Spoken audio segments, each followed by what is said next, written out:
What we see in humans, we see it in animals. I mean, we see it in mammals. Again, he appeared just like how you would expect Diddy to appear for a hearing.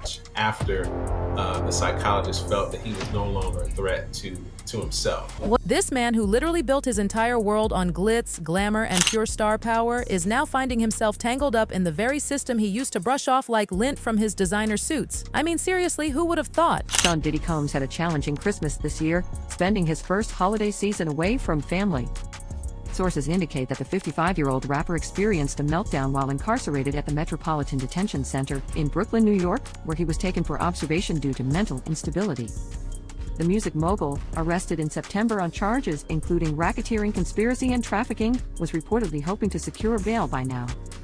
Spending the holidays behind bars was a nightmare for him, an insider told The Sun, noting that Combs managed to regain composure through meditation and deep breathing, although it took several hours to calm himself. Picture this: Sean Diddy Combs, locked away in one of America's most infamous detention centers. The whispers in the industry are getting louder by the minute. Is this really the end of Diddy's reign? Or honey, is there something even more scandalous brewing beneath the surface? I mean, let's be real. Diddy's been the king of the spotlight for what feels like forever. He's the mastermind who turned parties into empires, created billion-dollar brands like they were weekend projects, and rubbed shoulders with literally everyone who's anyone. Remember those absolutely iconic tracks like I'll Be Missing You and Bad Boy for Life? That's our Diddy, the man who made being untouchable look as easy as breathing. What makes it worse is the food. Mostly everything is stale food, is old food that's donated by other people that they wrap up or they cook for you. Mostly everything they have is full of not roaches and the giant cockroaches. You know, you can smell the mold, you can smell the rot, you can smell the jail that it needs to be rebuilt. It needs help. I don't think anyone should be in that particular jail. There are lots of different people inside that jail. We know that there's a wing that houses high-profile prisoners, R. Kelly, Ghislaine Maxwell, now P. Diddy's in there. Are you aware of the high-profile prisoners? Do you have any interaction with them?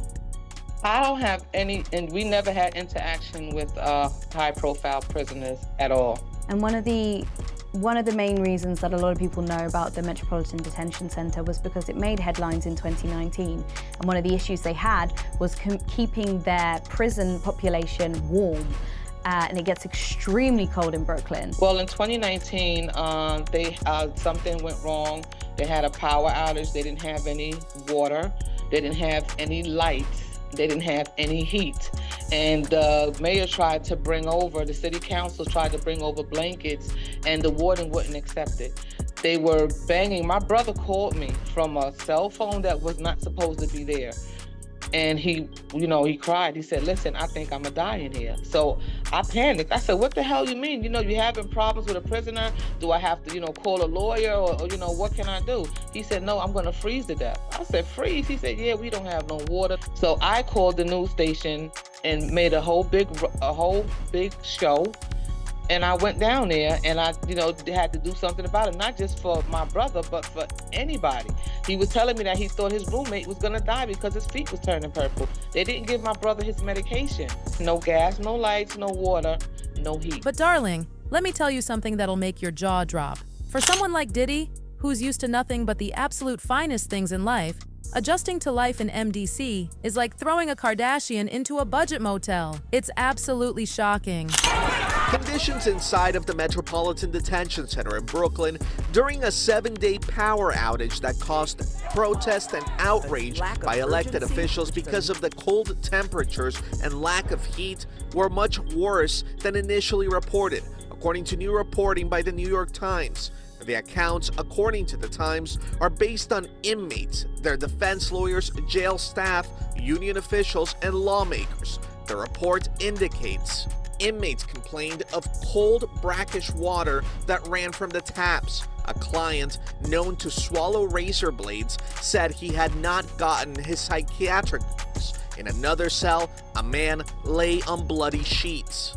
That man had an infection on his leg, according to the Times, that got worse during the blackout. Allegedly, he had been denied antibiotics and Tylenol by jail staff. He was told to wash the wound with soap and water. The warden at the jail, which houses some 1,600 inmates, Mr. Herman Quay, has also been heavily criticized as dismissive and having a lack of urgency by lawmakers, activists, and even his own staff. According to the Times, union officials say Mr. Quay failed to set up an emergency command center or give staff instructions other than to keep inmates locked up. At one point, conditions were so bad that one inmate told his family a correction officer opened his cell door, allowing him into the warmer common area.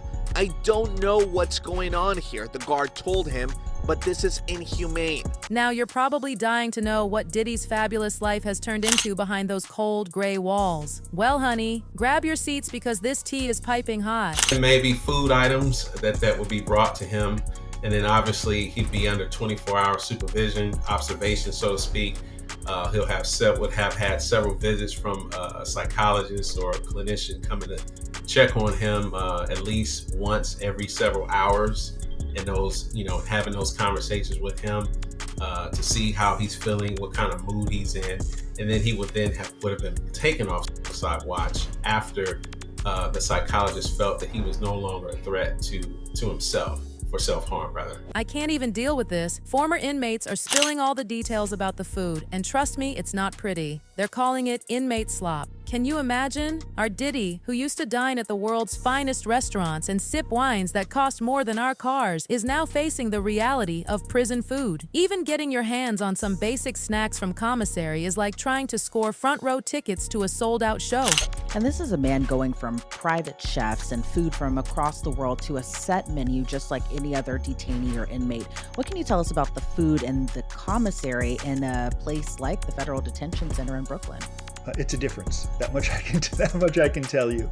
You're gonna have a lot of starchy foods, cereals. If you get any vegetables at all, they're old, so to speak. They are not fresh. Same fruits and vegetables, no good. A lot of processed food, some rice and beans and muffins and things that generally most people don't like to eat. It's not terribly healthy. And again, the government wants that as a consequence of this process. So certainly it is an adjustment. Most people will lose weight.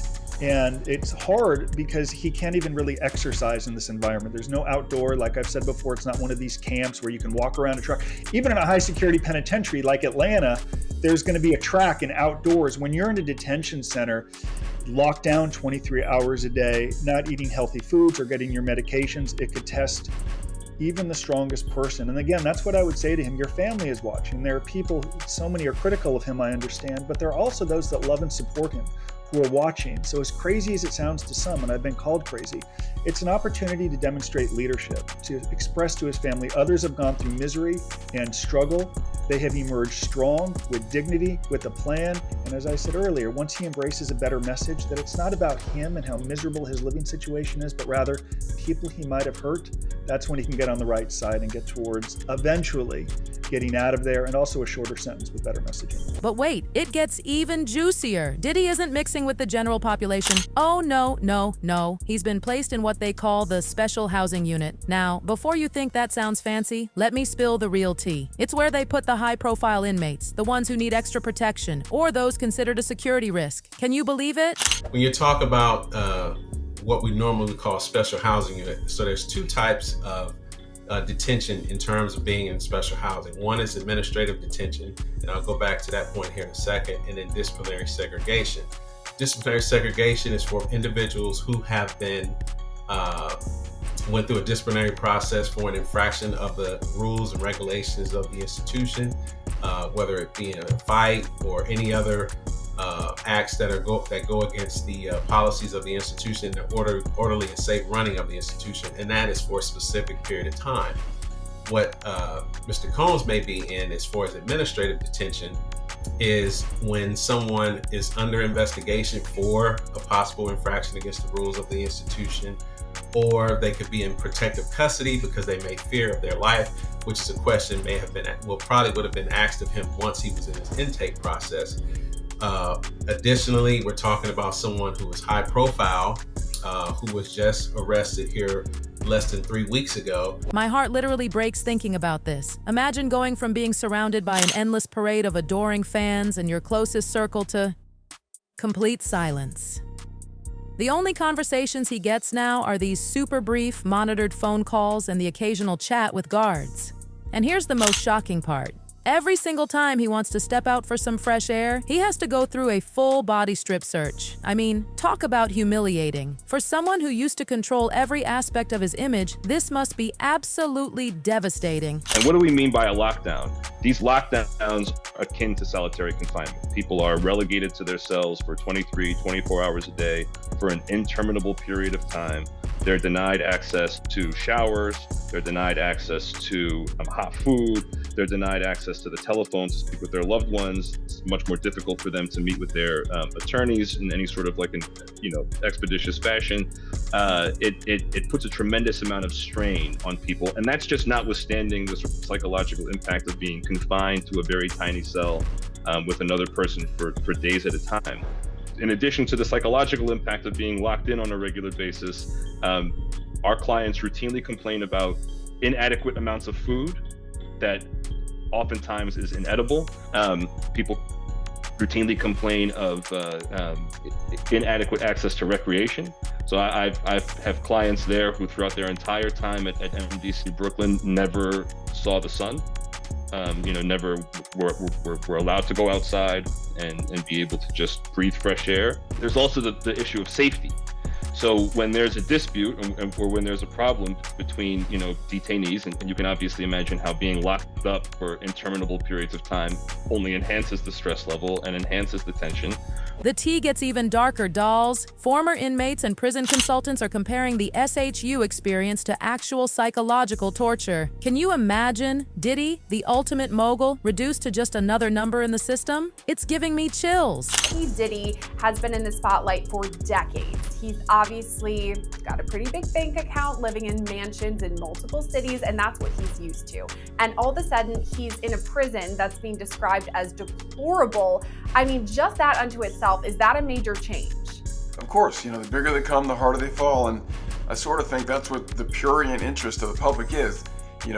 Jail is terrible for anybody, but for someone who's used to having people wait on them hand and foot and never stands in line and always, gets front row and gets the best table and gets to have the exact opposite, what a life-changing moment. I mean, it's just incredible. And, it brings into context our whole system of innocent until proven guilty. Why is he not being given bond? And, we can debate that all day long. Of all people that's unlikely to flee or get away, well, he's got the resources to flee, but he's so recognizable. And isn't he innocent until proven guilty?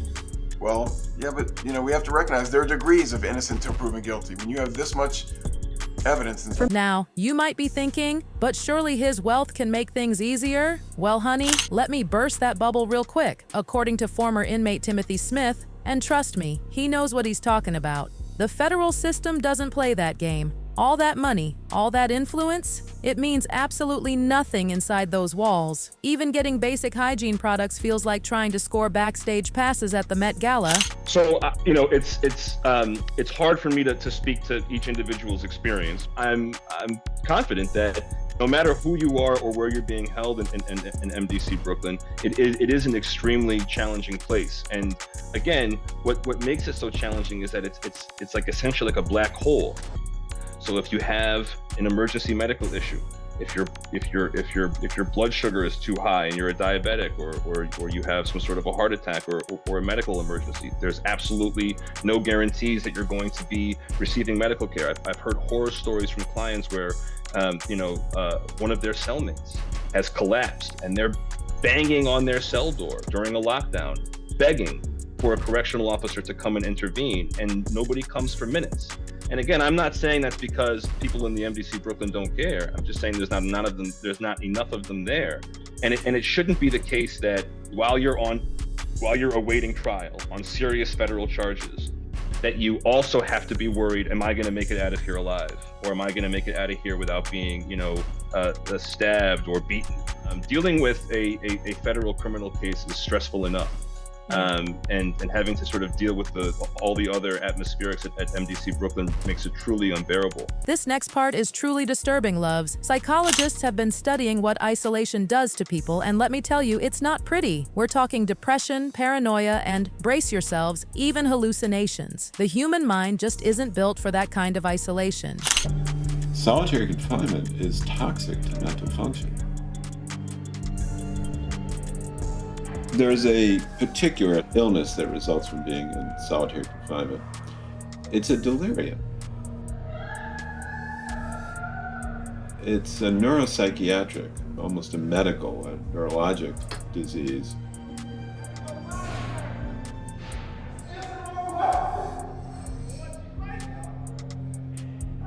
What we see in humans, we see it in animals, we see it in mammals. Now, suppose that in addition to an environment that is merely strange, we produce one that's really frightening. Dr. Harry Harlow in the 1950s did some experimentation with monkeys, studying the effect of social isolation. And one of his experiments involved taking monkeys who had been raised with other monkeys, so they were socialized and okay, and then putting them in what was amounted to a solitary confinement chamber. Distressed. He may die for want of love. You'd see them rocking and shaking and sort of ritualistic, compulsive behavior. And after some period of time, they brought them out and put them into a cage with other animals. These monkeys were massively impaired. They were frightened, hiding.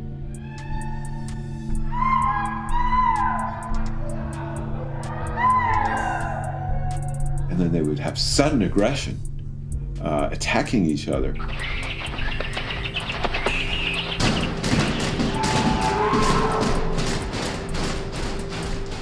Very different behavior, very abnormal behavior.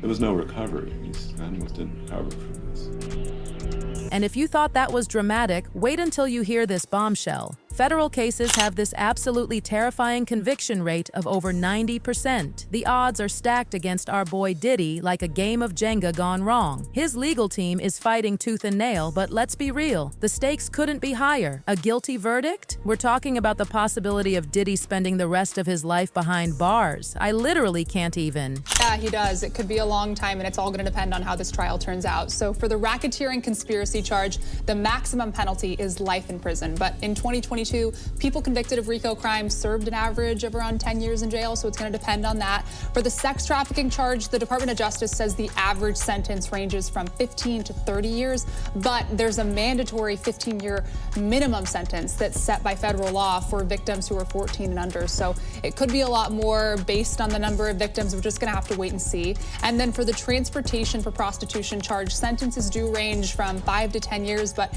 it really does depend on the circumstance for that one. So 10 years is the statutory maximum under the federal law, so we'll have to see what comes out in the case. But here's where it gets interesting, darlings. Inside sources are saying that Diddy's still got that fire in his eyes. He's apparently using his isolation time like it's a strategic planning retreat, channeling that same unstoppable energy that turned him into the music industry's biggest boss. Although, with the trial date creeping closer, you can practically cut the tension with a knife. We made a bail appeal to Judge Carter. It did not go our way. The fight continues. We're not giving up by a long shot. I told Mr. Combs I'm going to try and get his case to trial as quickly as possible. I'm going to try and minimize the amount of time he spends in very, very difficult and I believe inhumane housing conditions in the special housing unit of the Metropolitan Detention Facility. And I'm going to do everything that I can to move his case as quickly as possible. I understand that the government has a great amount of electronic devices that they have to download and provide to me, but everything's on the government's timetable, nothing's on the defendant's timetable, and they're going to have to accommodate me and him and give us a quick trial, and I'm going to be pushing for that. He's ready, he's focused. He has been ready to defend this case since he first found out about this case.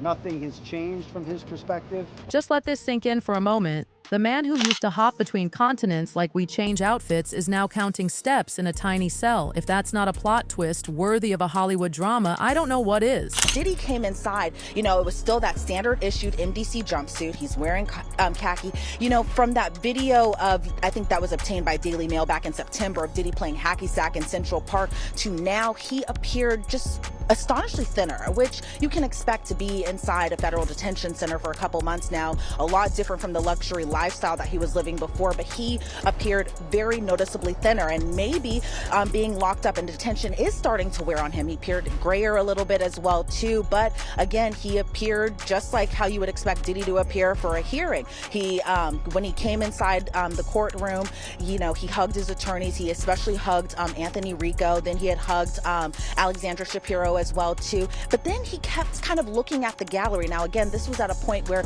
Diddy's sons, Justin and Christian, weren't inside the courtroom just yet, but instead... But here's the most fascinating part of this whole saga, dolls. What it reveals about the relationship between fame, power, and justice in America. As this story keeps unfolding, one thing's crystal clear. The whole world is watching. This isn't just about Diddy anymore. It's holding up a mirror to our society, forcing us to face some pretty uncomfortable truths about power, privilege, and justice. His journey from the absolute pinnacle of success to, well, this is the kind of story that makes you question everything you thought you knew about fame and fortune. So, spill the tea in the comments below. Do you think the stories about Diddy's life behind bars are the real deal? Or is this all part of some bigger game? Don't forget to smash that like button, hit subscribe, and turn on those notifications. Trust me, loves, this story is just getting started and you won't want to miss a single juicy detail.